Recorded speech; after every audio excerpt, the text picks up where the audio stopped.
think, after all of the brouhaha, that nobody would be on this site, that it would be a ghost town. You'd be wrong. So the first thing we're gonna do is select why we're even here.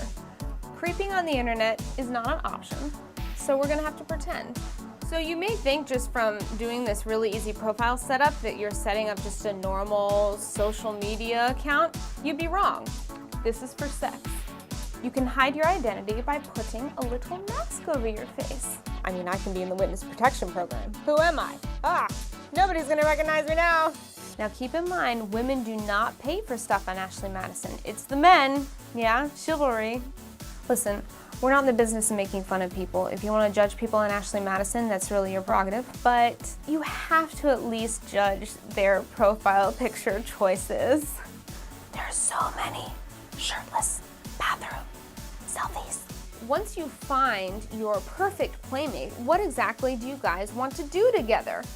I mean, isn't that sort of obvious? Isn't that sort of obvious what you're looking for? But apparently an affair can be a very multifaceted experience. You can go camping or traveling or spend time in a cottage or even play strip poker. So now that my profile is all set up, let's sit back and wait for the men. Okay, I've managed to not check my Ashley Madison profile all weekend, which was not hard. I just lived my life. But now I'm really eager to see what sort of men are waiting for me.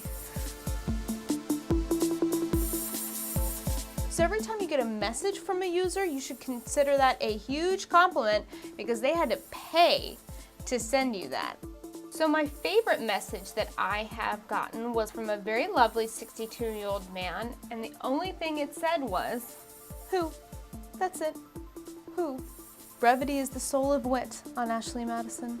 I also got a message from somebody who legitimately sent me their entire email address and phone number.